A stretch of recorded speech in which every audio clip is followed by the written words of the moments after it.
Hi, I'm Rigger. This is You Are Right, and okay, so that was the season finale, the volume finale. That was interesting. There were a few issues that I was wondering how they were going to deal with that they surprised me on. There were some choices made. I think people are going to be upset about some of them, but we need to get into it. So, before we get started, be sure to like the video if you like it, share it if you think others would like it, let me know your thoughts in the comments down below, and subscribe if you want to see more. And before I also start, I need to say thank you to everyone who has, been a part of this channel growing. I started this just before Volume 8, and here we are now.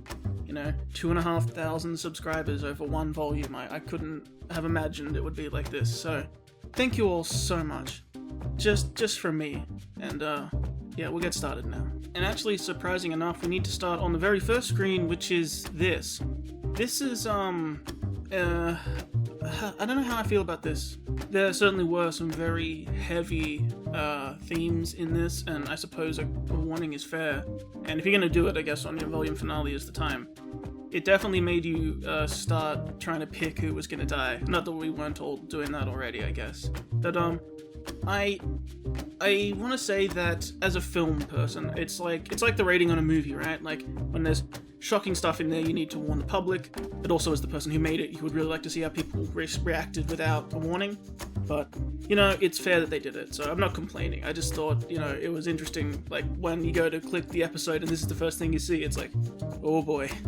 It's the volume finale, so I'm just going to talk about everything, We're going all out on this one. If I have something to say, I'm going to say it because, this is the big stop. And I just got to say, this is beautiful. Like, in a haunting way. But it looks great. Just a fantastic image. And I love that, Grimm disappears super quickly now, all the time. They just vanish. But I like that at least they got something of this size and magnitude to be like, alright, it's going to take some time. And have that slowly degrading and, dissolving away, sort of as we saw it in the background of shots and so forth, and that ashy effect is really nice on a large scale, so it looks awesome. Also, this bit looks like Kyogre's arm with the red, and it doesn't matter. Moving on. Not gonna lie, and I'm not going to harp on all mistakes and everything, it did take me out of it just for a second, because if you watch these together, like the fight starts, cut episode, come back to episode, she's swinging a single sword and splits them again, even though she did her big dramatic speech with them already split. It's just like, it's not a problem, it's just like when it's your first step into the episode, you're like, don't start off on something that I can, already pick up, and no, don't do that. But, otherwise, we'll get into the rest of the fight. What I commented on, I think when we did the episode, last time, is that it is going to be weird and clunky, him swinging this gun around with two hands as like a melee weapon, and it is. It definitely isn't as smooth and natural for choreography, but it does allow for cool moments like this. And, it's a great moment, and having, how, dedicated he is pulling that trigger, it's really cool.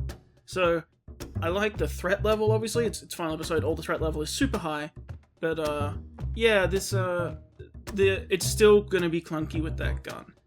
Especially, it's, two-handed, and, you need, your hands apart to hold it.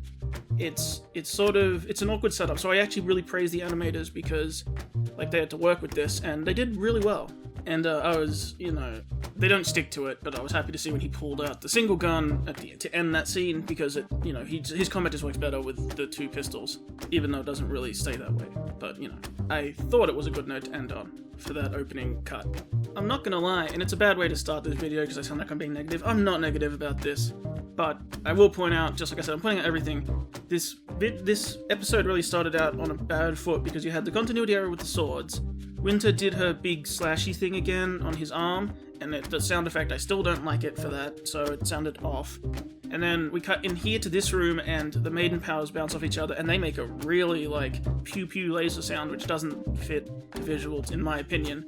And then, after that, Penny gets blown away, and they use the scream that I'm pretty sure was the same one in Volume 7. Now, that's fine in, this doesn't distract from the episode, it doesn't ruin anything, it's fine. I'm just gonna point them out because they're there. And, obviously there's restrictions with some of what they could do, and the production for this year and everything. It's just when you go into the finale, and you're just don't, stop, but, it all clears up real quick, so it's all good. And to, prove I'm being positive, I am going to very much praise a lot of the camera work and a lot of the staging in this fight, especially. A lot of aerial stuff going on, a lot of people flying around, and they do a pretty good job of keeping track of where most people are, where people are in relation to each other, and still letting you see the fights. So that's really difficult to do. And, you know, the whole time in the background, you've got our shadow people back running around. I'm kidding. They shouldn't be detailed. We shouldn't be focusing on them. I'm just glad to know that all of Atlas's, you know, shadow people also escaped. And I gotta say, I really like this moment. I mentioned this in my predictions, that this is what they should do. And as hard as it is, it's great to see them having to make that tough choice. Priority one, get the people out. So we can't help. We have our job to do. And it's not, you know, oh, no, you know, emotions win out. We have to do the right thing and it works out. No, they do stick to their job, like, until the very end. Like, it's really good. I mean, this is a hard choice, to watch your friends be in direct peril and know you could help, but you have bigger things to do. And it's a great thing that they took a second to highlight that they are doing this. It also doesn't make us question where they are in the fight. Like, no, we know what they're doing, and they're sticking to it. You know, they don't trust you to remember from last episode. They just throw it in there. Like, they should be concerned, and they are concerned, and they make the right choice, the choice for the people. And this is a really good point, and I love that Penny is being smart. Like, it sucks to make yourself the target, but hey, I'm the thing she wants. I can get time for all of you, especially all these refugees we see, you know. They need to get out, and she will focus on me. So, it's a good plan. And then I also like that through this episode, like, everyone's aura got, like, the final boss increase so they last longer, you know, compared to normal, but I do like that we do see them crackle and stuff here and there to remind us that we are winding down. Like, these people are fighting and they're taking hits. Like, don't think they're totally safe. And that really is Cinder's downfall all the time. I mean, not really this episode, I guess, but for the most part, she thought she learned a lesson. Wasn't that the whole thing? She was being greedy, trying to get everything, but no, she wants it all. And it does work out for her here, so. But I do think it's interesting we put this line in of, like, you know, she's going to, if she wants to achieve goals, she has to learn the value of working with others, but she's going to walk back on that real hard by the end of this. Now, you could say that's fitting in Cinder's character. Actually, you know what, we'll cover it when we get there, but I do think it's good they put in lines like this. I don't think it's contradictory, it's just showing her real nature. It does make me wonder when she will actually learn anything, though.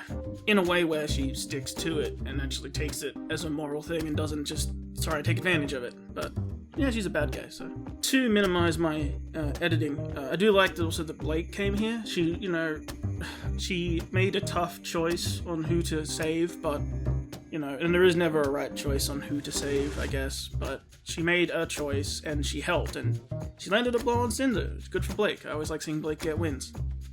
Alright, so, I'm not gonna lie, I was expecting a bigger fight. I was very interested to see Harriet fight in this real contained space. I don't, like, you know, it's okay, we have a lot of story to do. I mean, there's plenty of fighting this episode. It was just like, oh, I would've liked to see Crow win a fight, like, in a good way. And, we do this little redemption-y thing in a sec for Harriet, and, I don't know, like, I don't think we needed it. The bomb. So, it's an interesting... Well, not interesting. It's such a silly setup to bomb a place that's about to get exploded. And I get she's, like, following orders and all that, but... Yeah, I don't know. It seems such, like, an unnecessary setup. So, if she's going to remain a character, I hope she learns from what happens, but... I don't know. Also, like I said, I'm gonna be fair. I never minded the voice change for Crow. Like, things happen, voices change, whatever.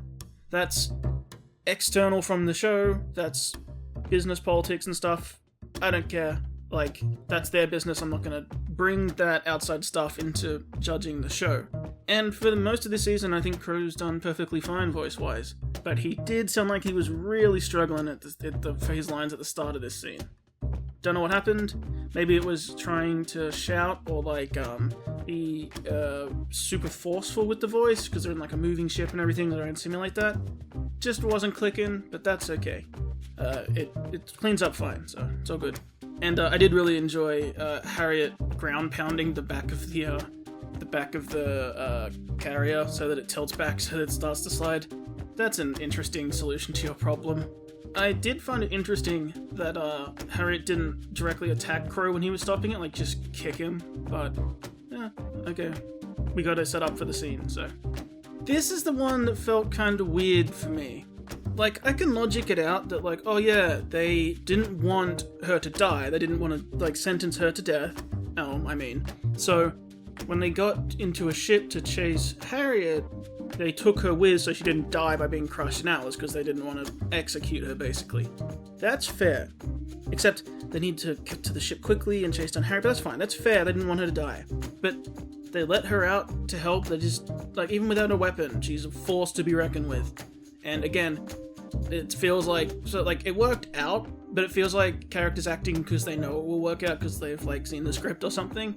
Because I don't know what she could say to make them believe it when she was just about to kill them, basically, for interfering, or at least fight them. She was so down with this plan, and even though, like, she was questioning it, she was helping in the plan, all the way up to the point where she got captured, and then Harriet ran away to continue the plan. So what changed her mind in that second? I get that she was on the edge of changing her mind, but why did it change there?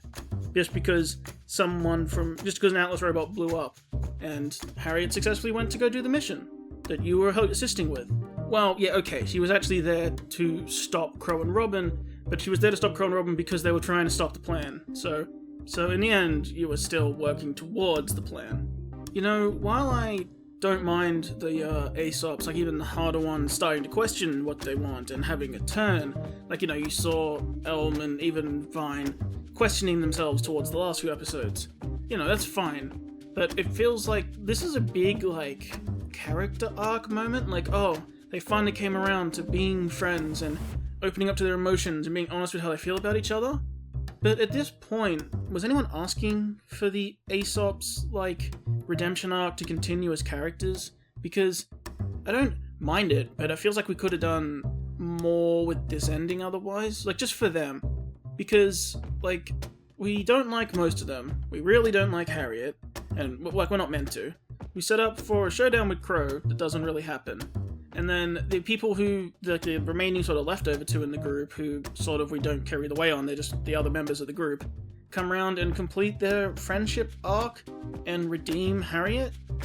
It's not wrong. It's like, it plots out fine, like when you put it on paper. I just don't know if that was what we wanted out of our finale with these characters. I could have seen them doing something a bit different.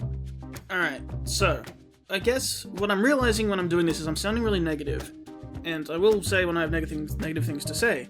I am not negative on this episode, but I think this was my least favorite bit, this whole airship and bomb plot.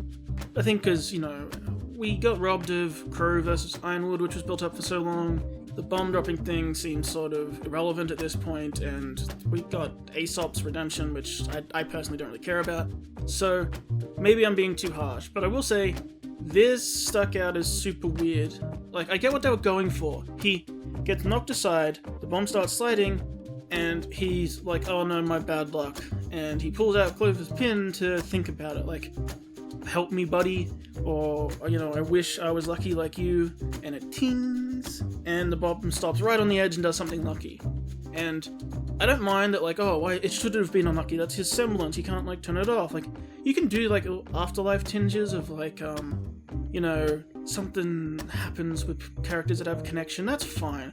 Like, a little win, a little miracle, cool. When it comes from his friend, cool. But the reaction of knocked aside, hit the wall, no! I'm just gonna reach in my pocket real quick. Like, it was very unnatural, like, as a reaction. That was his... He didn't dive at it and start pulling at it helplessly. He didn't do any of that. Like, it would have been way better for it to happen, and it stopped right on the edge, and everyone's staring at it, like, frozen. And then he pulls out the pin and, like, considers it, like, did something else step in? It's weird that he pulled out the pin to consider it while the thing was still happening. It just feels like it would have been better staged the other way in my mind, because it felt very weird that, well, it's sliding, I'm just gonna pull out my pin. I'm a fan of the message of it, I'm a fan of, you know, the connection coming through and Crow being lucky for once, but I'm not a fan of the execution of how he moved and how the thing was staged, is what I'm saying. Because also the timing, it's executed like he looks at the pin, is it going to work, and ching, it has like a little magical ting on it. and then we cut to the bomb sliding and it stops. Wouldn't it have been better if, like, it slid and stopped, he pulled out the pin, and he was, like, considering it, and there was a little ting on it after? Didn't have to, like, see the magic spell happen with the ting, it could have just been, like, a little, yeah. And again, for my editing sanity, we'll cut to it stops on the edge, but then the bomb activates, and I know Atlas is super reliant on their tech, but I question how you can hack the bomb, or set the bomb off from the terminal. It feels like that very much should be a manual enclosed system on an explosive, like, for that purpose. Like, if it was hooked into the vehicle, like a missile or something on a fighter jet, I get it, but it's just a bomb in a cargo bay, so it feels weird he can hack that. It would have been better if, like, they started the countdown so she was moving into position, and then they were fighting and they hit the bomb or something and, like, screwed up the control panel, so now they can't stop it or something, you know. That's so good. Neo's styling on RWBY is great.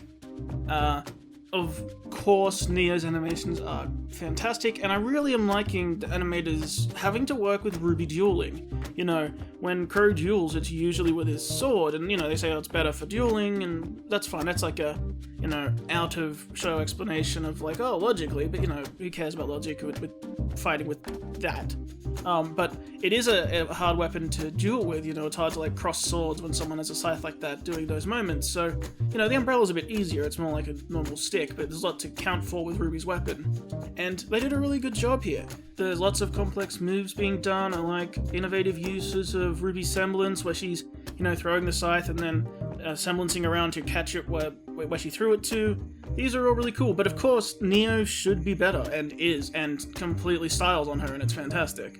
And since this is the finale, and I'm apparently being critical this episode, even though I do love a lot of what happens, I'm going to bring it up, and it's been a thing all season, and I don't want to be mean, and obviously nothing against the person for real, but Weiss's voice has been so off this season. Something's up there.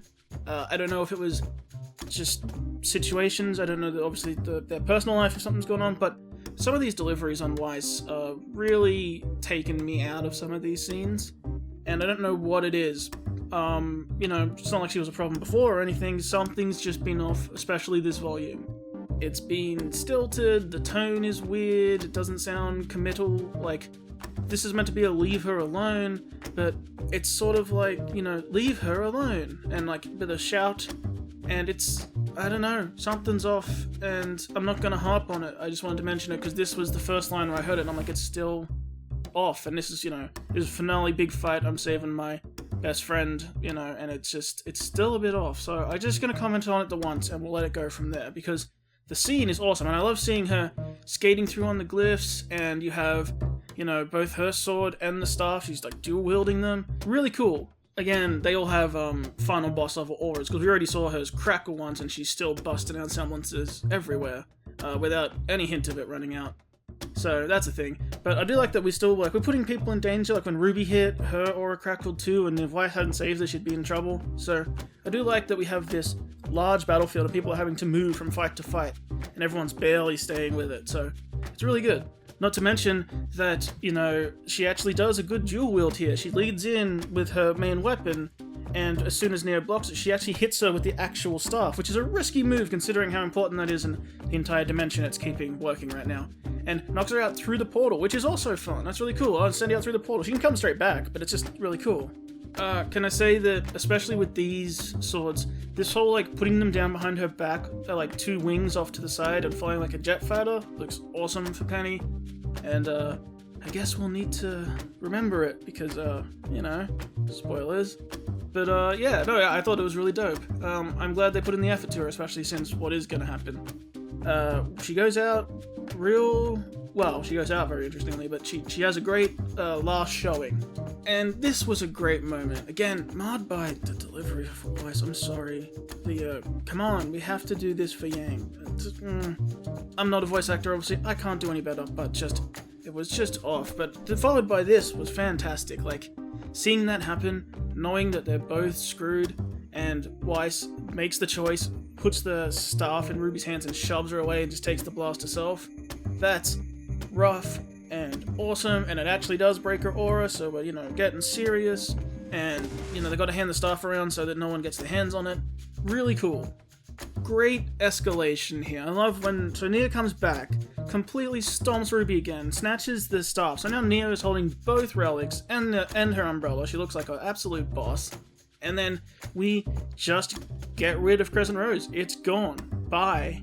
And, we've had sort of half storylines about RWBY not being good with that weapon, but it doesn't even matter. Like, taking away a weapon in a fight with someone who is already just way outclassing you, and it's just like, there's no recovering it, there's no saving it, there's no anything, it's gone, like, for this fight. So it's great escalation to be like, this is what I was talking about in the beginning. It's why I'm talking about the warning thing at the start, is you're never gonna make me believe RWBY's gonna die.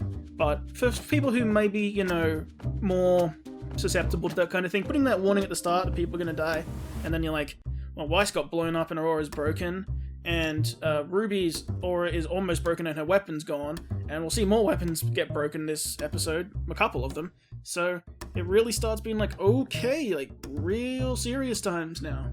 And while I don't think she's gonna die at any point, I am curious how she's gonna get out of it. Like, that's the different answer. It's like, okay, they're not gonna kill her, but they've stacked the deck, so what's the answer? And I love the music choice, the absolutely big, intimidating drums they put on Neo. It's like, RWBY's weapon's gone, she looks back to Neo, and she's like, da-dun, da-dun, da-dun. It's like, oh yeah, you're really screwed. So Harriet says there's no time to make it out of the blast range, I've killed us all. And it's an interesting quandary. I was wondering if they could just, like, crow pieces out and see if we could, but apparently no, the blast range is, like, there's no time to escape. The ships, no one, they're all dead already. And, well, that makes sense, the countdown was getting there. And there's supposed to be a bomb that can destroy a city, and we'll get to that. See, this is when I thought you could do an interesting thing, like perhaps with all the Aesop sacrificing themselves, because the bomb's too heavy, right? One person can't completely stop it. Well, if only there was a character who was really strong and can plant her feet to the ground, so she has to stop the bomb sliding out. And you have another character do something else. And, Harriet has to run from one spot to another, and they work together to, all of that. You could just do a whole thing where maybe all these Aesop sacrifice themselves to do the right thing. Because I could see in my head, like, we go to, oh, he'll just contain it. But I'm like, oh, what if it's sliding and they can't stop it? Well, you have Elm plant her feet and stop it. And then he does his aura thing and encases it. And I don't know what we'd use Harriet for, but you could find something to use Harriet for. But like I said, this is my least favorite bit of this episode, so I'm probably being more critical of it than I should be, just because we cut back here. Like, I was really enjoying all the RWBY stuff, and we cut back here, and I'm like, I will say, for a character who had to contain themselves a lot, and I'm not talking about Vine, actually, I'm talking about Harriet. Harriet had to contain herself and do, a lot of speaking lines, or sometimes, like, really hard lines. Her big, like, no! Like her shrieking nose and trying to fight out of Elm's grip, they were really good. Like, excellent. I'm glad we hit that emotional point just for the voice acting. Delivery was fantastic. Now, I have no idea how people standing in the open air while two ships are moving at speed and, through the sky can hear each other, but that doesn't matter. It's, anime, it's fine. Although it's more viable, at least, that they're shouting, but mine just, I can't for my friends. Like, the line's fine, it's just the delivery's so, like, he's so even-toned and quiet that, it's like, I don't think Crow heard you and he's standing next to you. Also, I do like that, not that they have any interaction, but Crow doesn't have anything to say to him, he's just like, alright, thanks for the sacrifice, bro, and just jumps out.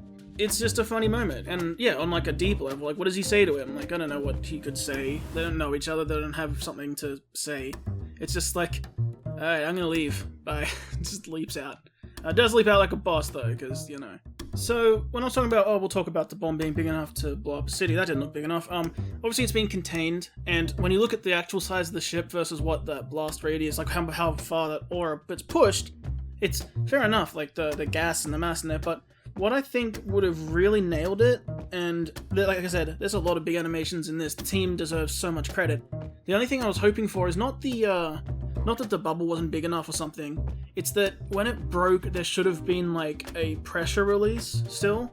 Like, it goes and all the fire and everything, and it goes like a balloon filling up, like, and then when it pops, it should be like a through the air, and like their ship gets like still rocked a little bit in the sky. Like, just that pressure wave should still expand a bit, just so that the world around, even though you're in the sky, sort of feels that impact. And other than that, I think it's really, like, it's a great scene. and the self-sacrifice is noble. A theme we will be revisiting of, making a hard choice.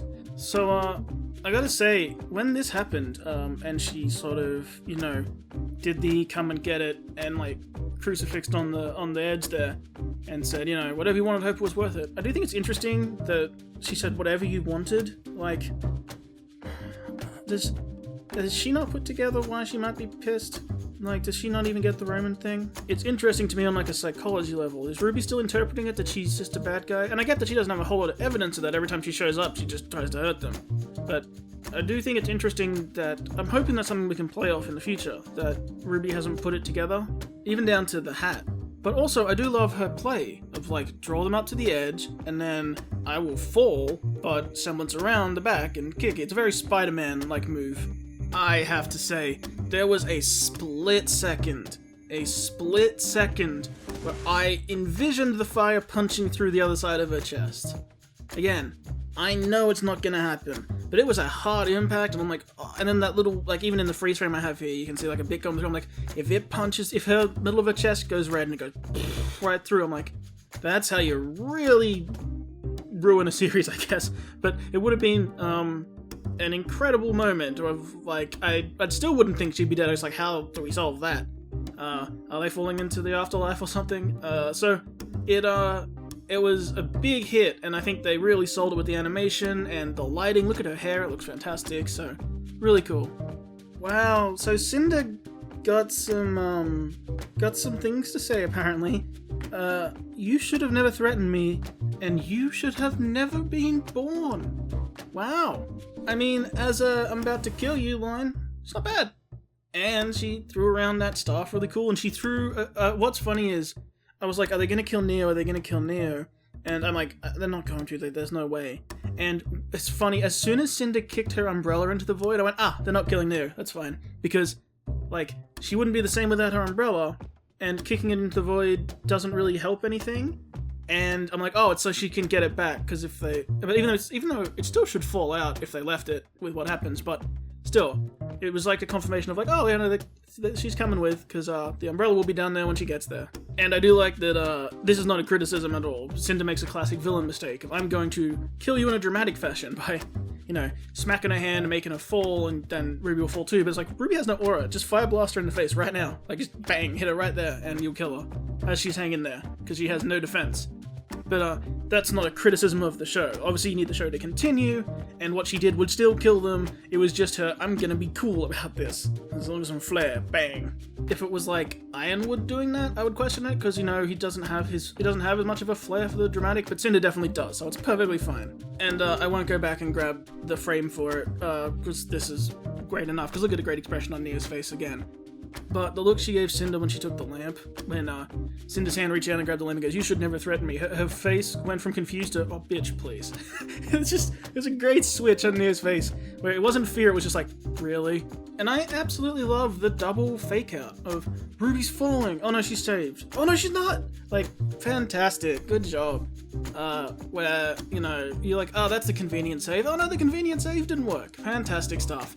Blake's Gamble Shroud has been taking a beating.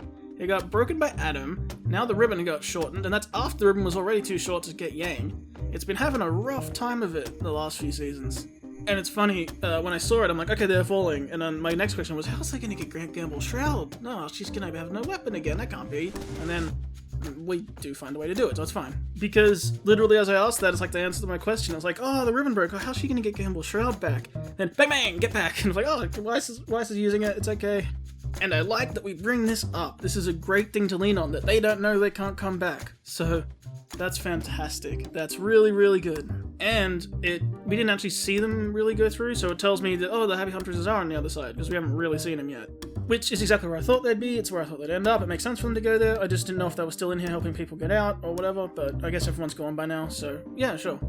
Can I say, and I'm all for it, I really like that we're giving Cinder Dragon Breath now, because she did spit flames once at the end of last volume, when she was mad, but turning it into her attack, hell yeah, just do it, that's cool, totally down with that. And overall, Cinder got some real buffs to her combat, which is great. You know, she delivered some cool moves this whole fight. She does a great kick that flames out at one point. She does the dragon breath. She kills it this episode, which I'm glad to see, because showing how powerful she actually is, especially when fighting normal people, is such a thing. I didn't comment on it earlier, actually. I'm gonna do it now because Ruby just fell. The Silver Eyes thing is still like, it's them ignoring something. It's we wanted to have the scene happen, which, like, I'm fine because I want them to fight. But yeah, the fact that, like, oh, her eyes went off when she saw Pyrrha die, but not when she saw all these people dying from Cinder, and not when she saw Yang fall and presumes she's dead. Like, come on. And she started to do it, like right when she was about to die, like right when she thought she was about to die dangling, but that was her indirect threat, so it doesn't even follow the pattern. And like I said, I'm fine that they did it, but you still have to acknowledge that they did it. Hey, interesting touch. Penny used conjunctions, so that's interesting. I do like that we're putting some attention to details like that, despite the fact she's only going to be around till the end of this episode. I don't know if that totally makes sense, because her brain or her thought pattern would still be the same, so maybe she wouldn't, but whatever. If you want to call it a human touch, I don't mind. I noticed. Because it's one of the things people mentioned Emerald got wrong when she pretended to be Penny, as she used a conjunction, and Ironwood didn't pick up on it, luckily. Also, I didn't notice it the first time around, but it does look weird that her pin is now just solid gold. I don't know what I would have put there, but something. So, I love Jone stepping in, like, you know, Cinder's about to get him, and like he flies in and screams and gets her attention and blocks her, but I will say, even now, because of how goofy coated all of his stuff is, it still is weird when he lands in the big drums and goes dun dun dun dun, and he pulls out his sword. I get that we're doing a team shot, and as it pulls back it looks great. Weiss with 2 blades is friggin' awesome. She first dueled with the staff, now she's dueling with Granville Shroud. I am all for that. That looks so fantastic. And obviously Jone steps up a lot in this episode and has a lot to do and gets real serious. So I'm hoping if we do that, maybe we can scale back some of his goofy going forward and really get him on that path for that hero thing. That would be nice. Like, I get that he should have had his turning point already, maybe with Pyrrha, but we had a lot in road travel since then, but he really should be, emotionally, not okay again after what happens here. But we'll get to that when we get to that. I'm just gonna put in this frame, because look at this frame. How cool is that? See, I love Cinder getting her buffs. Like, people can talk about how she's lost all her fights and stuff, but really, like, I've mentioned this in a video, it's because she always fights people on her level. And Penny is slightly downgraded now, and, you know, she doesn't get to fight normal people very often. She always has to run away from Ruby. When she's fighting normal people, she destroys them, and it's really good. If pretty much anyone here except Penny was fighting her one-on-one, they would lose very quickly. They're only getting anywhere because they're in groups. You know, it's funny all the things that run through my head when this impact happens. Because originally I went, oh, it's okay, Jone will cut off the arm and she'll be fine. And then my brain had to click and go, she's stabbed in the chest, right? Like that's like through a heart almost. Like, that's real bad. And thank you, brain, for reminding me about that, because for some reason it didn't click the first time. And then I'm like, oh, it's alright, Jone's right there. Jone, he's right there.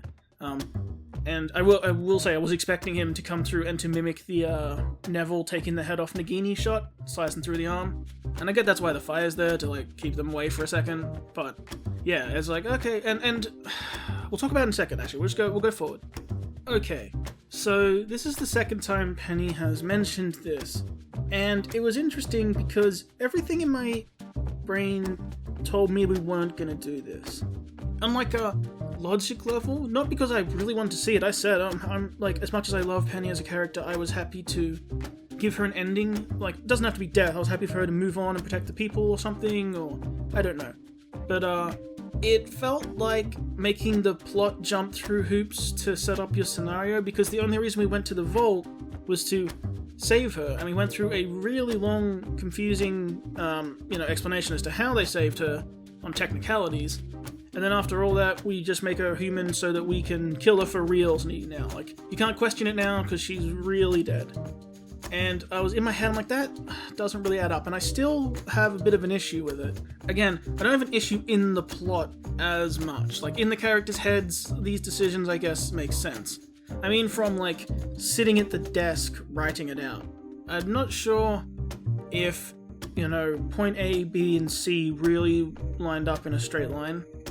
And now we have this scenario where she's like, again, I'm fine with them killing her. It happens. characters should die sometimes, especially, like, important emotional side characters. The other thing I was questioning is killing Penny again. I'm not gonna lie, I didn't really feel that deeply about it. Like I said, I'm a sort of analytical person. Like, I do get emotionally invested in shows, believe it or not. But on this one, I'm like, nah, it probably wouldn't be a good idea to kill her for, like, wide audience and the things we've gone through to get here and that. So I was surprised that they went through with it. But, like, I felt, just like, why did we spend the volume saving her to give her a future and kill her? Because I've always said definitely give characters a future before you kill them. Make things look the brightest before you take it away. That's what makes loss. But here, I'm like, so we went through all this to save her, and it was pointless, making the big confusing episode that people had a problem with sort of pointless. Like, people were really mad about, well, some people were really mad about that, and I can see it, and people were confused about that, and you knew they'd be confused about it, and there've been videos for weeks explaining it. So, to then follow it up with, oh, the thing we got out of that? Yeah, it's immediately taken away. I didn't feel lost, I just felt like we sort of, like, the most convoluted part, we didn't really get an end out of it. All we got was the staff out of the vault, which is bad. And people besides me have pointed this out. Why didn't they chuck the staff back in the vault and, like, either have it re-hold up Atlas, or just chuck the staff back in the vault and close the door, and even let Atlas fall? What happens to the vault then? Can it be destroyed, or will it just sit on the ice in the rubble, and then no one's gonna get to it? And that would be great. The best thing you could do is chuck the staff through the door, have Human Penny close it, and, like, after you make the portals, and the portals will just stay up, and you just leave. And then Penny's on the other side of the world, the portal's one way, which we will find out later, they didn't know that, but still, that helps. And the vault's lost to the ocean. Like, great. Now for plot, we get to here. And I understand Penny's decision and her asking, let me choose this one thing. And I really like I think they were trying to make us question who she would give it to, because we see, well, first we see Gamble's Shroud very purposefully thrown off the edge. So don't worry, she's getting it back. It's down there. And then we see Weiss get knocked down. And then we see Winter get knocked down. Now, Penny obviously has no idea what condition Winter is in. But we get that thing of like, oh no, things are coming to a head. But in the situation, yeah, it's like, okay, she's going to choose someone. Let me choose this. I don't know if she made the right choice situationally, but we'll get to that in a second. We'll go to the next bit, because I want to talk about something else first. Alright, so it's this frame. This frame's going to live in infamy, and people are going to be real mad about this, I think.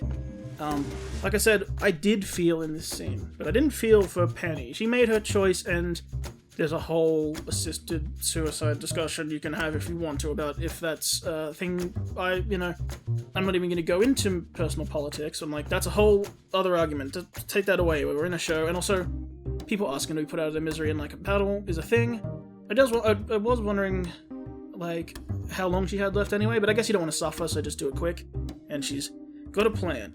Like, I'm choosing this, it's okay. So that should, in essence, it should nullify Jone's, like, not guilt, but his crime, if what I mean. But there's gonna be people who are so mad he did this. And I think it's great that he did this, that he put himself through that, and he came out the other side, and he cried when he did it, he screamed when he did it, he hates that he did it, and I think that's great. I think it's a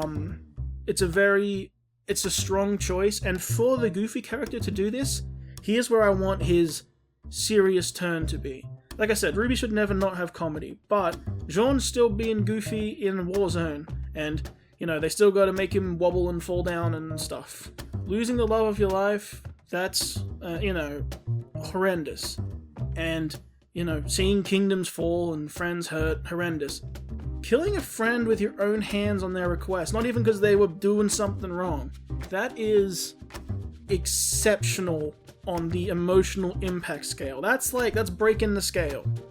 And to do it with a sword, like, jeez. And I do like that I was trying to think, would I have shot this differently? Like, if I had the camera, obviously it's a digital, you know what I mean.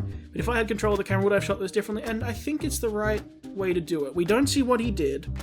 We see the tears, so we know, I mean, the performance gives it too, but we see the tears, we see the blood. Putting them next to each other, juxtaposed like that, is great visually. We don't need to see the wound, we don't need to see any of that, so that's good. So I think they shot it right, and it tells you everything you need to know, and the blood's important, because I could see people saying, don't show the blood, you don't need that. But you could just have him like stand there and just the tears and imply it. But no, the blood, it signifies that it really happened. I don't want to ask the morbid questions, but my brain immediately did. Like, did he go through the throat, through the heart? I don't know. Let's not think about it. But it's a really serious decision, and seeing this, I understand the disclaimer. And I'm not, like I said, I didn't have a problem with it being there. But yeah, this is a real serious thing.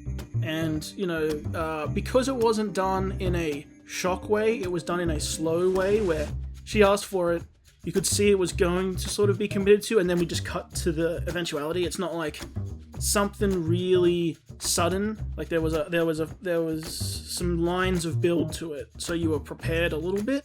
It's probably the better way to do it. So because of that, I am totally fine with the warning and everything, obviously, and I'm totally fine with the way they shot this. I just really hope this decision is something that's really talked about and held on for the characters when moving forward, you know. And we'll talk about more about characters reacting to things later. So, I'm going to be real with you. I don't remember if I left it in the final video or not. In my script for the final video of the predictions, which obviously I didn't get close to, well, it got sort of close. I said, if they kill Penny, it should go to Winter, and then she goes and fixes everything. And that was my pitch if they did it for Penny, which I didn't think they were going to do because of everything I explained before. I think it's a solid choice because it's, again, they should never go to main characters. It's like, even though they said they won't do it, that doesn't mean they won't do it. Never trust creators when they say things like that. But this is the right choice because it shouldn't go to the main characters. However, situationally, she probably should have gone for Weiss. Only in that I get she has a, like I said, I picked, like everyone says, oh, if she dies, it'll go to RWBY. She's mentioned it, if it dies, she'll go to RWBY. I'm like, if she was going to pick someone, it would be Winter. So they've had such a connection. They've had so many scenes together, you know, talking about their ideals and their opposite sides on things. It's a good pair, and it's definitely where it should go.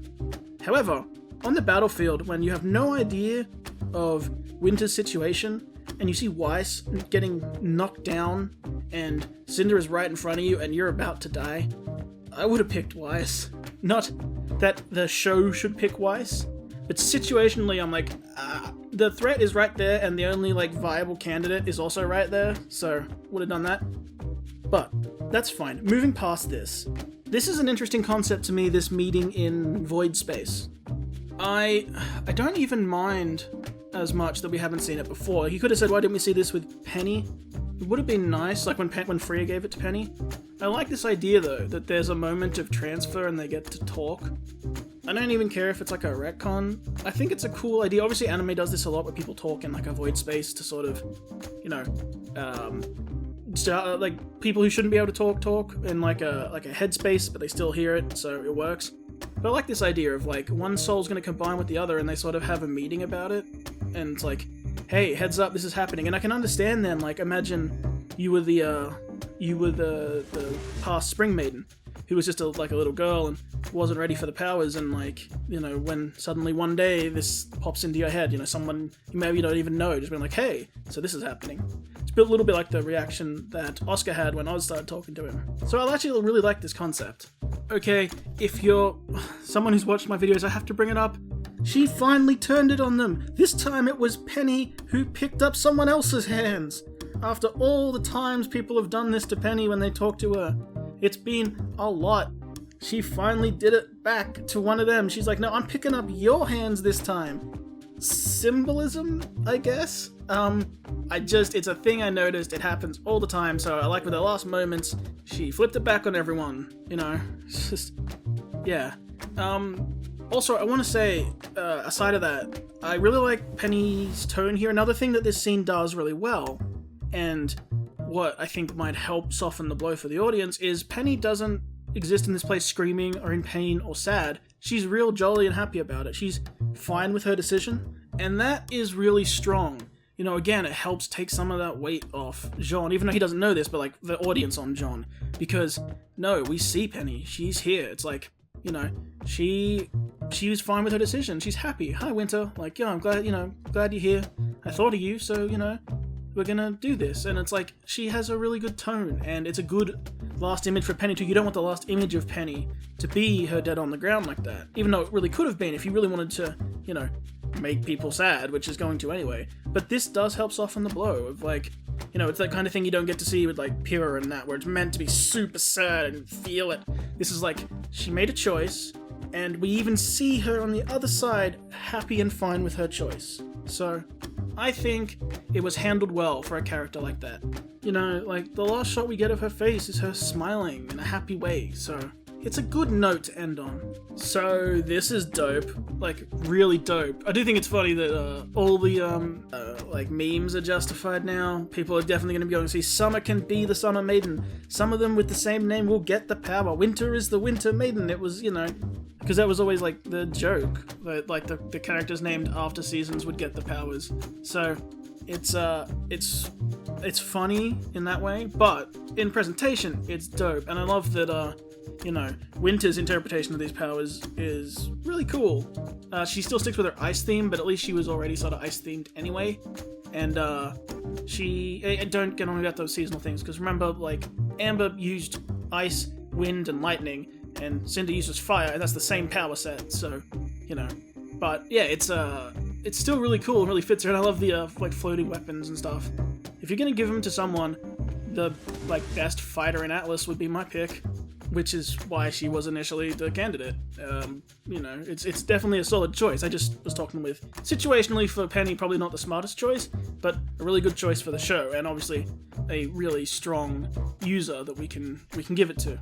I guess we'll cover it because it's there to be covered. The last things they say to each other. So the thing I've chosen for you finally happened. You didn't choose anything. This was a gift, and I do think it's funny that Ironwood looked surprised when she started to use the powers against him. Like, you were already in a fight, dude. And also, I wonder how he knew, because she hadn't, exhibited the powers yet, but we'll go, it's fine.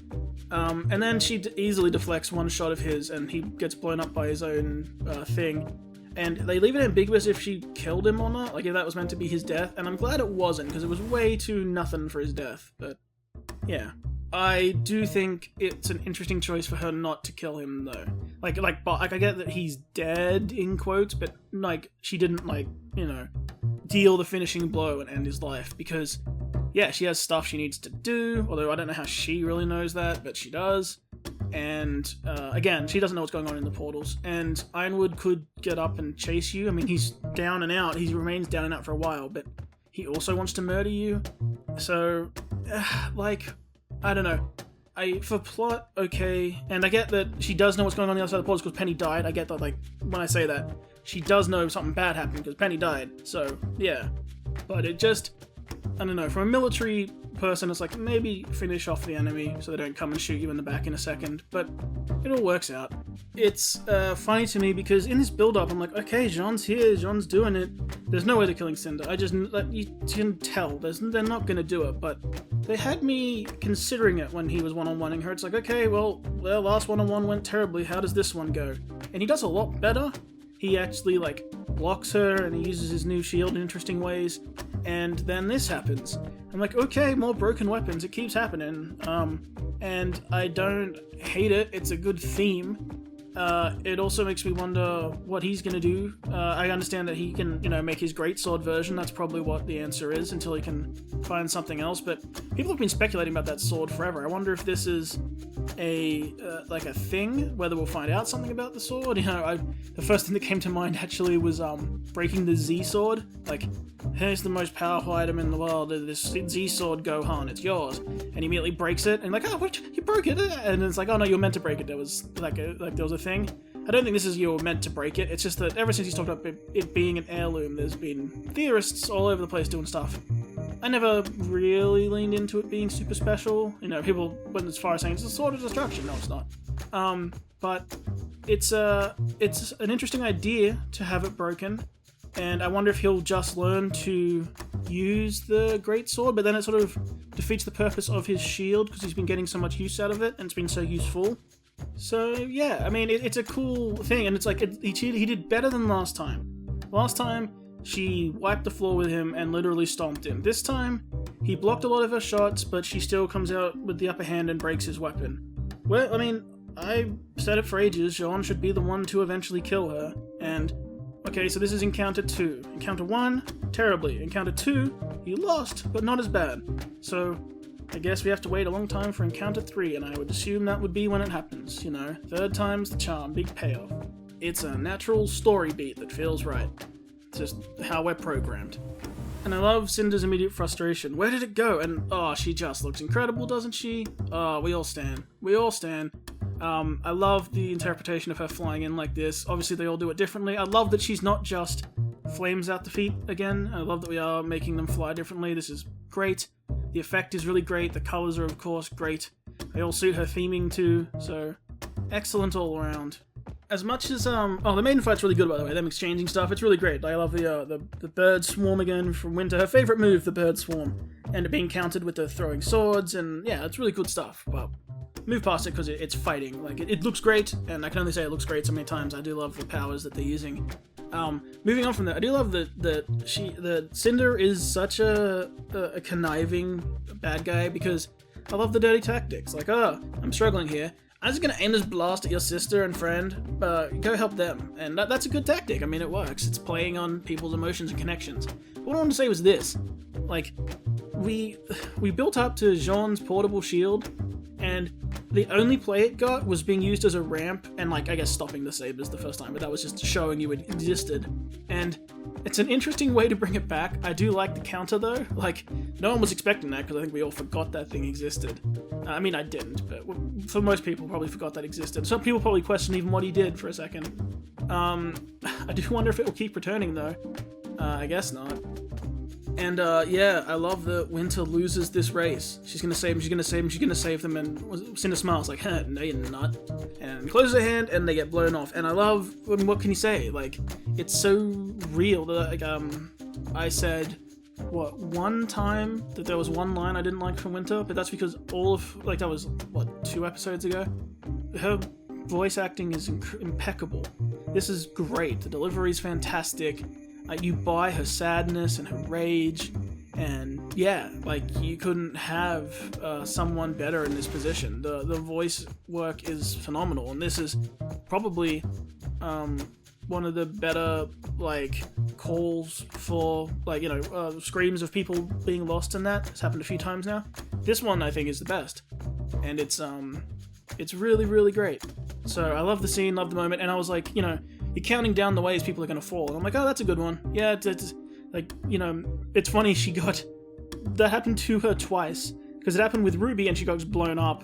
And then, like, with the pair being with the thing under them. And then it happened again here. So apparently, Weiss should never stand next to someone when Cinder's around, because she's going to get caught in a double explosion. And I won't go grab the frame again because I got more to talk about. But right after that, when she lands and starts crying, so good. So good.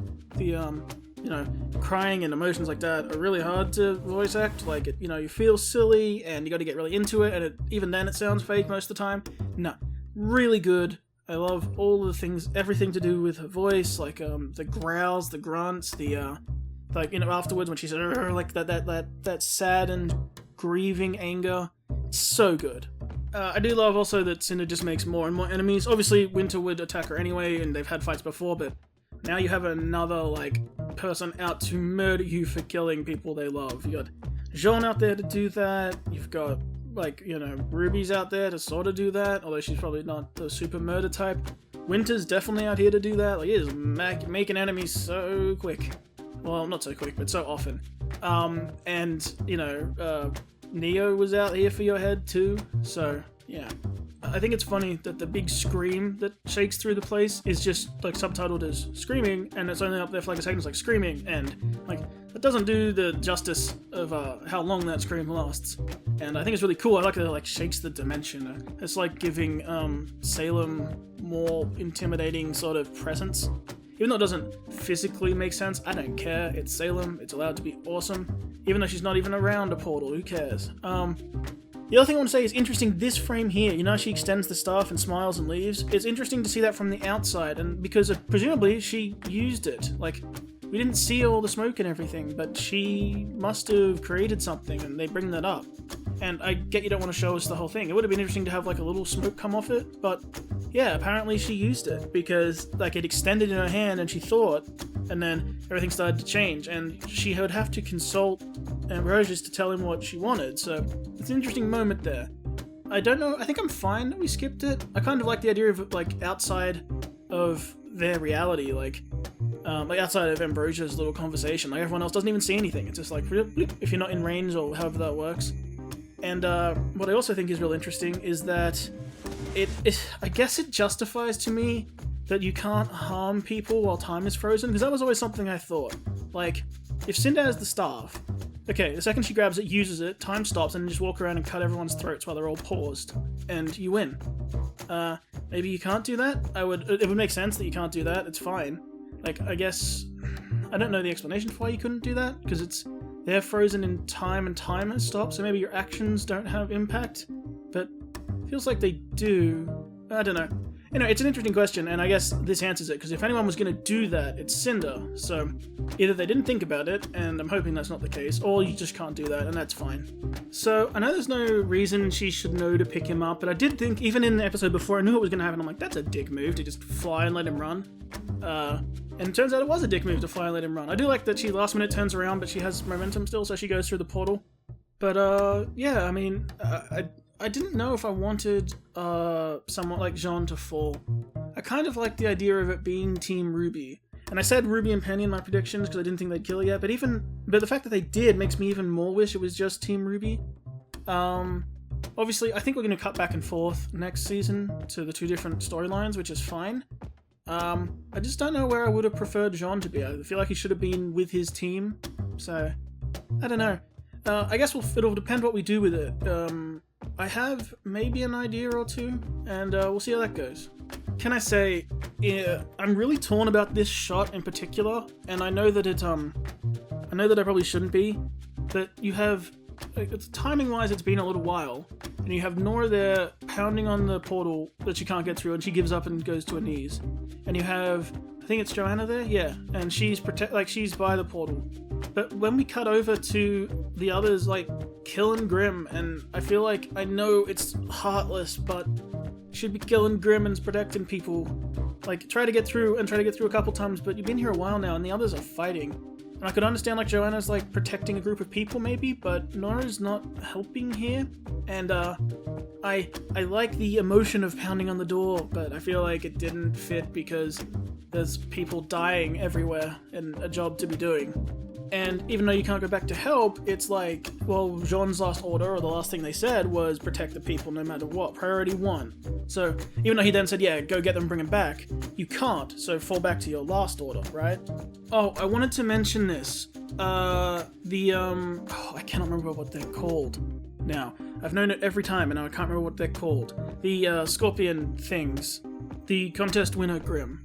They were such a letdown because we were expecting them this whole volume. Like, come on, man. Like, you put them in a panning shot past the whale, and I get that the whale can spawn Grimm from anywhere, but I'm like, that kind of sucks. But no, they fit this environment, and if they're here now, I'm hoping we can see more of them next volume in the Vacuo bits, because their gimmick is awesome, what they can do if they follow the design from the Grimm winner, and if they do that, I really want to see it, and that'd be a great thing for them to fight. So, yeah, I'm very happy that they're here, even in this brief shot. Initially, I was like, oh, they get blown away. That was a waste, like, that was their 2 appearances, but I went, oh, no, wait, they're in this environment then. Like, this is where they're naturally from. Makes a lot of sense with their design, and we can do a lot with it. So, yeah, this is actually an encouraging thing. I think that them not having a big appearance in 8, where they were sort of talked about being for 8, is a bit of a letdown, but promising that you'll see more of them by putting them here is a positive, so I feel a lot better for that artist and all that whole situation if that's the case, so good on them. Man, the mix of emotions here. She's gotta tell her mom that Weiss is dead, and like, as far as she knows, that's true, and I want to talk about that more in just a second. I do like that the portal disappeared behind her, too. So, I can't imagine the mix of emotions from the teams. You see Winter come out as a maiden, so either Cinder died or Penny died, and you don't know which. You see, the team doesn't come out, and for those guys, like, your leader, Jone, doesn't come out. Team RWBY doesn't come out. Penny doesn't come out, and the portal goes away. The mix of emotions you have to feel is insane. But what I also want to say is, just assuming that Winter clears all this up, because she's a maiden, and yeah, they can do that, is great, because like I said, I actually predicted that, like in my predictions, which were like, you know, what I, like, they were not like theories, they were just like, okay, what do I think they can do? I actually thought the Summer Maiden would come in and conveniently save them, and I'm so glad they didn't. And the only reason I thought that was because it was the only solution. A maiden is the only solution to this problem, and I still was on the thought that they weren't going to kill Penny for the reasons I've stated. But I did say, if it does go to Winter, she should do this. So the fact that, like, all the things I said, this is how I would solve the problem and what I think could happen, I just didn't think they would go that route. They did those. That's satisfying for me, obviously, but also I think that they're logical conclusions to fix these problems. Like, you need a maiden to fix this problem, well, you got one. So I'm glad that they followed through with that. I can see on my audio recording we only just cracked an hour, so we're going a bit over time, but that's just how it is. It's the finale, so if you're new around here, we stand Salem, because Salem is awesome. You can give Salem any power you want, and I'm fine with it. She's too cool. I wasn't expecting her to become a dark wizard from, like, the Harry Potter franchise, but only the film versions, where they do the apparate flying thing, and the good guys are white and the bad guys are black clouds, and you know, like celestial and dark, and she's one of them now. I like it as a solution for getting around. I think it's a really interesting choice, because we saw her, like, reforming, so she didn't reform like this and then appear. She can just travel like this, although she has to reform on the other side. Also, this, you know what, I might go into it another time. I have a thought about this that could be something, so we'll talk about it another time. But yeah, it's an interesting design choice. It's an interesting choice for her in general, so could be cool. I really like this development. It was something I said ages ago they really could do, which is, I can't remember what theory it was one of them, but it resulted in basically Cinder using the question, I think. Whatever it was, it resolved that the question was used. And I actually really liked that, in that idea, that you build in this lie to this relationship, that Cinder tells Salem other people used the question, not her. And that's exactly what she did. And she also says she killed RWBY, which I get Salem's annoyed about that, and I do like they assume she's dead, which is nice, because when they return it will be great. And she said, I failed you, they used the staff to save thousands. She doesn't care. She shouldn't care about that. It was never the goal to kill thousands, it was the goal to get the staff. That's all that matters. And that is pretty much the stance she takes, which is nice. I'm glad that they remembered that. Like, her goal is her goal. So, this is really interesting, and I think it's, it might be something that they thought about. The wording that Cinder used, I think, could have saved her here, or did save her here, even though Salem seems to give the wrong expression. She says, she's listed all the things that went wrong, and said, I couldn't even stop the maiden powers from escaping without putting the relics in jeopardy. And I think she did that on purpose, because even though Salem sort of, like, you know, squinted her eyes, I think Cinder was really smart here and said the right thing, because she made it sound like, hey, I actually prioritized the relics over getting the maiden powers, so, you know, I did the good thing, the thing you want me to do. And I don't think Salem's eye arrowing was meant to be sinister. I think we were just meant to believe it was. I think it was meant to be, that shows growth. I think that like, obviously Cinder lying is a play, but I think that line was a real play, a real good one. Like, hey, I couldn't even get the maiden powers that Salem doesn't care about in the whole, like, they're mostly to open the doors, but because I had to protect the relics, and here's the relics. Well, we've won out here, and that is Salem's response. Like, that's fantastic. But also this line, in the pursuit of a new world, no cost is too great. Let that one sink in for a minute. I wonder what...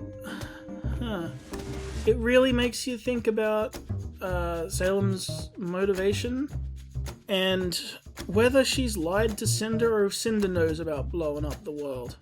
Because it's making me think that Salem doesn't want to destroy the world, and it might be one of those more tricky answers that people have come up with, and myself, like, she's playing the bad guy to unite the world, and then bring back the gods, and everything's resolved, Make yourself the thing that everyone unites against, then all the people are united.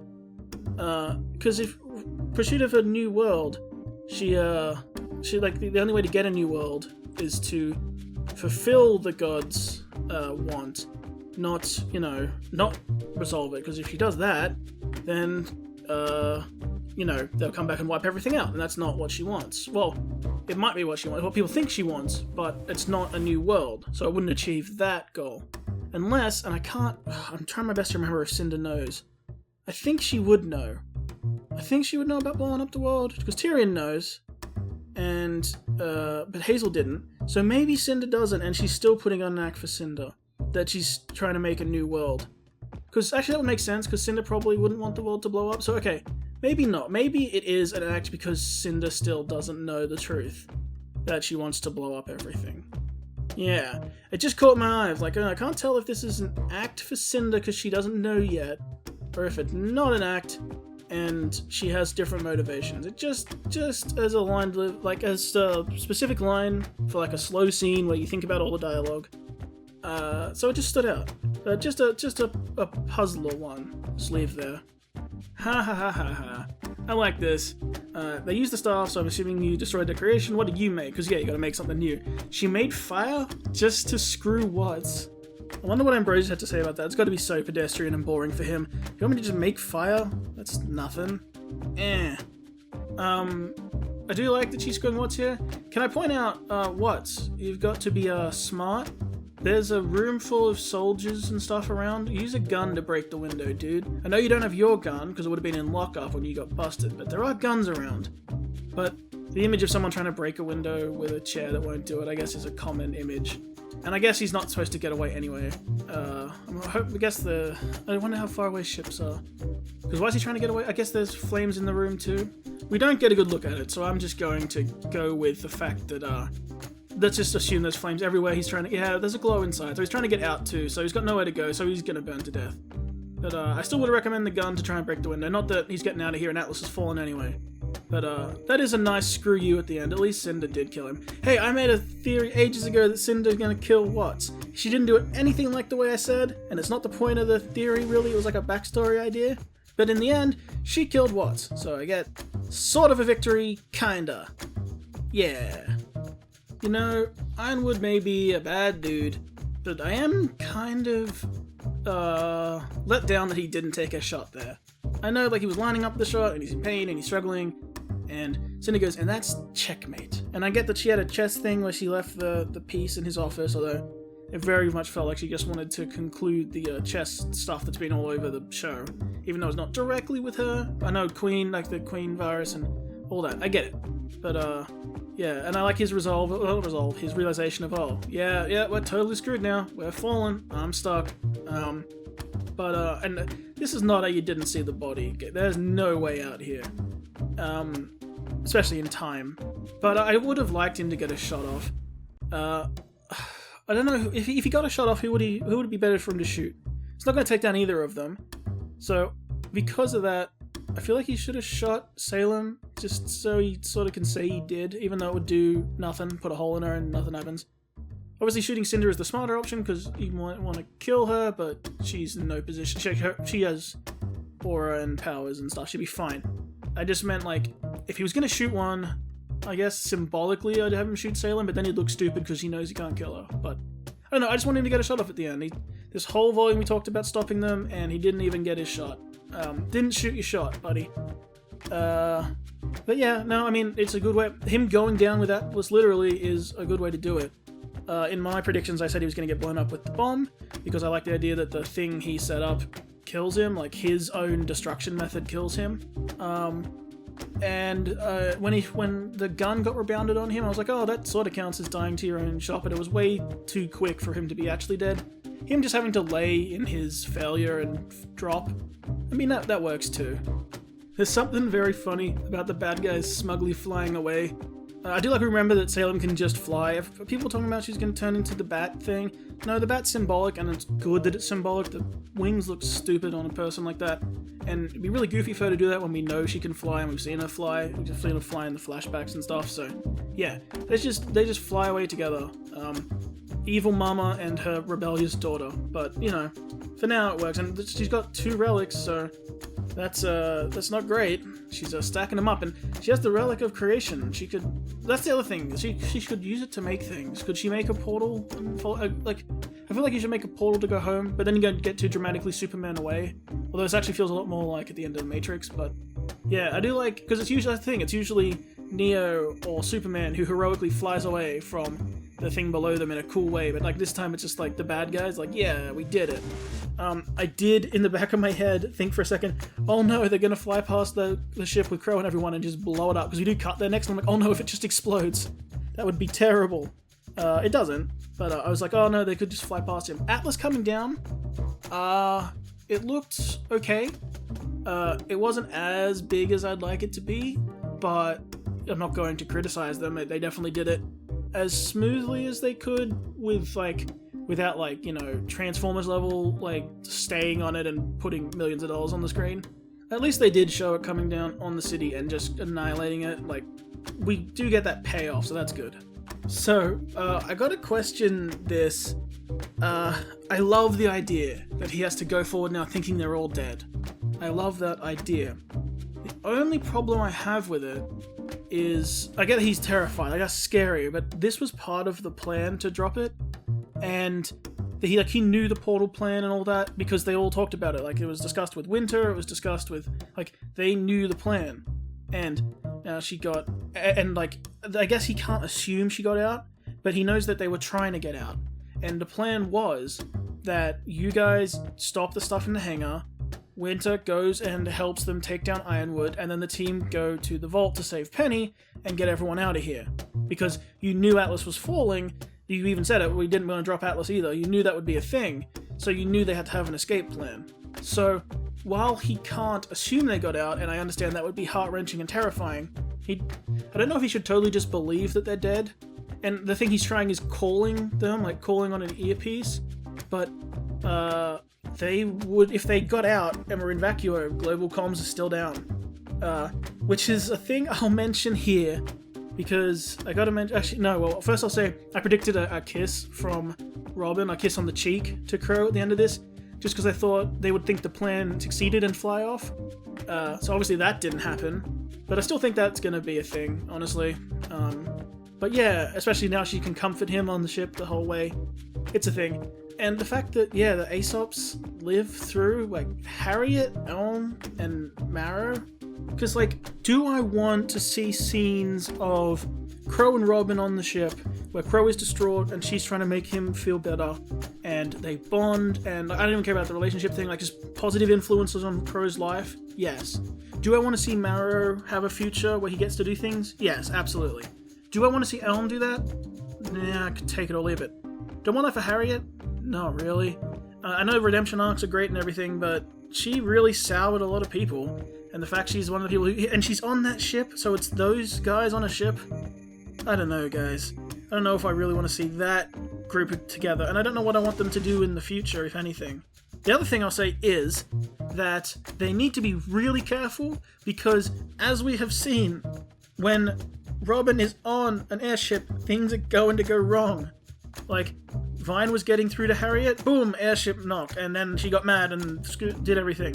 Same thing with Clover. So, and you have volatile people on there, because, you know, Harriet's still a volatile person, despite how distraught she might be. I just don't know if I really care about carrying that team along. We already have so many characters in this show that I was fine saying Marrow goes off on his own. He survives, and like once you land, he goes off to find his purpose and do a thing and leave the cast. But now we have like 3 more characters traveling with Crow and Robin. I'm fine Robin sticking around, because like she seems to be getting through to Crow, and that's good, and anything like that for Crow is fine. I don't want to see Crow traveling alone, so having him a companion is good. And maybe if you put Marrow there as well, those 3. But the other 2, Elm and Harriet being here, I just don't see their purpose. Maybe they have one, maybe they have a grand plan, but it just feels like we're stacking these characters on. So I don't know about that. Like, from a plotting standpoint, the more characters you add, the bigger and bigger you make your cast, the more elements you got to keep in mind when writing the next thing. Oh, by the way, this water sim looks dope through the streets. Really cool. I like the idea that the water comes in. I don't know what I was expecting. I did comment when Penny was in space, well, up with Amity, like, oh, look how close they are to the ocean, that's interesting. I do like that came into play. So that's really cool. It's a good way to just flood and bury everything. It leaves some definite finality to everything. Like, yeah, like, no one could have survived that. Like, it came crashing down, and it broke apart, and it crushed everything under it, and it shattered the land, and it shattered, like, the part of the continent, and the water just came flooding in. That's pretty cool. So I do like that, yeah, Atlas is literally under the ocean right now. But the only thing I will say is, despite how cool these visuals look, and at the end, you know, things bubble underwater and you just get bubbling sounds, it wasn't the most dramatic, like, hold frame. Like, the last shot was real sort of quick. It was like sort of 2 or 3 seconds as we sort of went blah, blah, blah, blah, and credits. It's like, I would have held on, like, a more dramatic, like, that, like, I'd do all the water in the streets and then pull back up to the top-down camera and just see everything gone, and hold it for a good 2 or 3 seconds. Like not a moving frame where things are got, just hold that image so it burns into your head, like, here we go, this is finished. So, I don't know, just cinematography-wise, I would have picked something different. We'll go do the end scene, and then we'll talk about wrapping this up, because this is a long video. So, I gotta admit, when she washed up on the beach, we're assuming it's RWBY, like, if we're gonna do a point of view, it's probably gonna be RWBY. She washes up, and also she's, you know, looking at Crescent Rose. She looks up and sees this, and I'm like, okay, so the Wonderland thing seems pretty accurate. She's fell into, like, Tim Burton, not Tim Burton land, but, you know, wacky land, Dr. Seuss land, actually. And, like, everything curling and, yeah, which is also Tim Burton a bit. And you see all this, like, jagged, weird-looking beach, and, all this stuff. But you gotta admit, looking at that forest, which is meant to look otherworldly, it really has, like, a PlayStation sort of... I say PlayStation, but like a PS2 game. Not the graphics look bad, but, like, couldn't you imagine, like, I don't know, Banjo-Kazooie or something running through here? It has a real video game feel to it, which I guess suits these guys. Like, the RWBY love their video game references all over the place.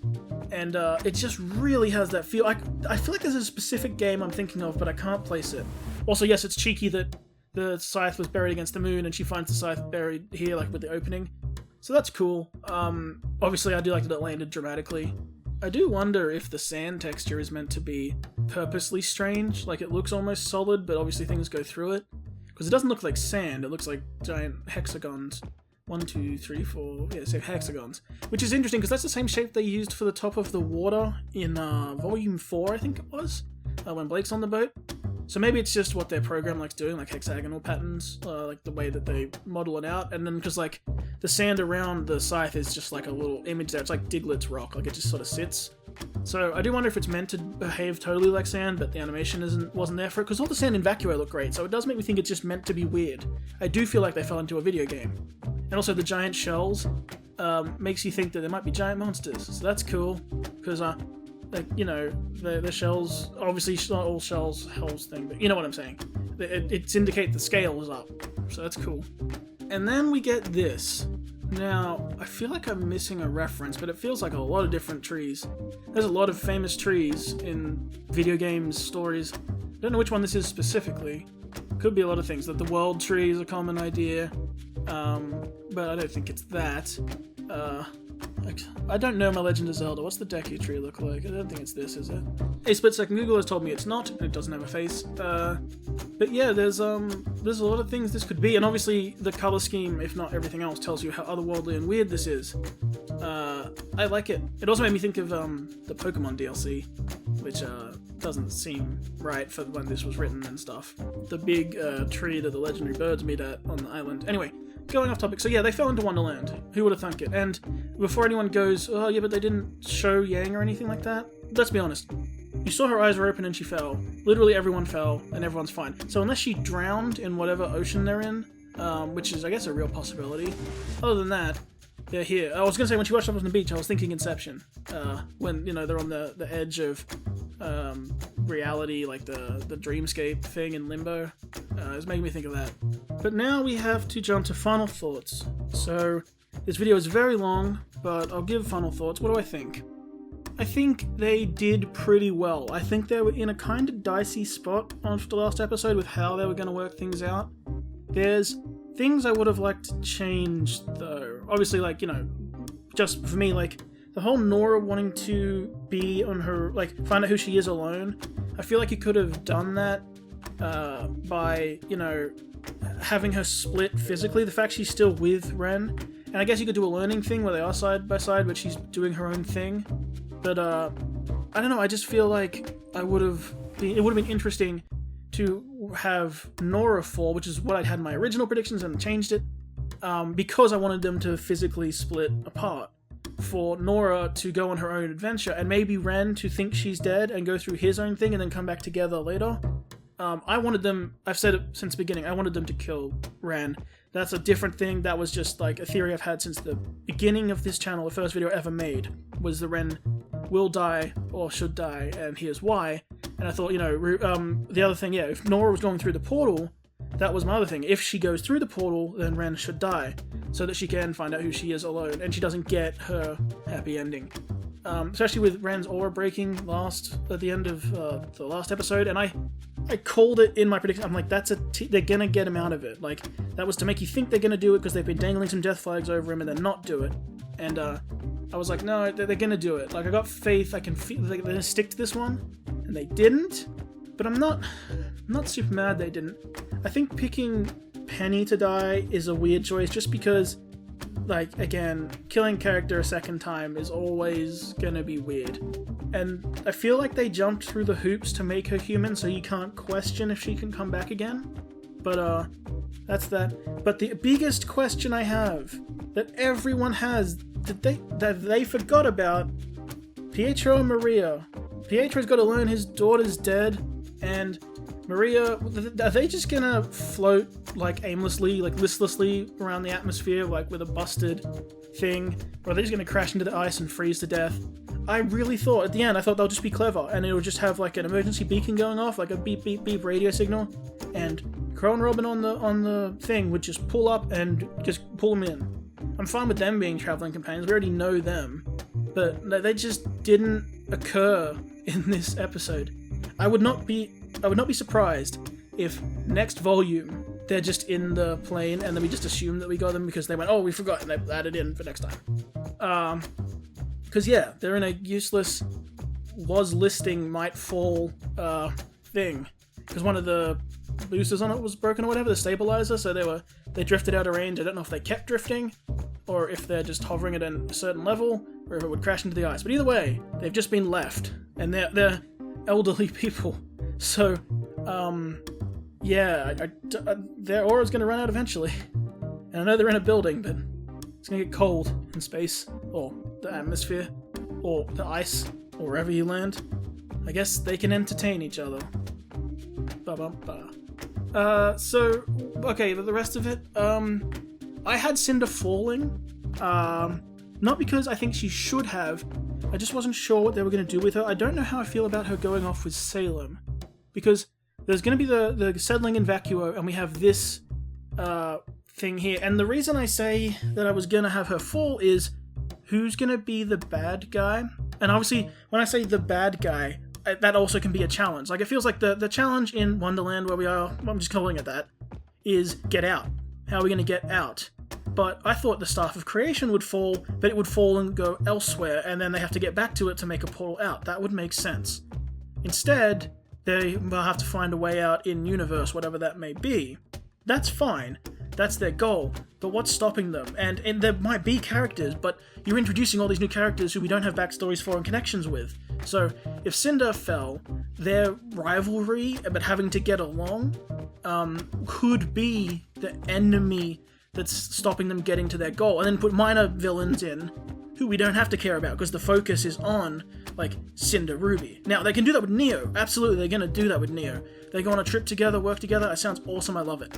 That's what I would have picked in general. Like, that's what I want with my head. I didn't want Cinder down here. I just thought that they would, because removing them means that, so the stuff in Vacuo is just going to be dealing with the refugees and stuff, because there's no force actively attacking aside of Grimm.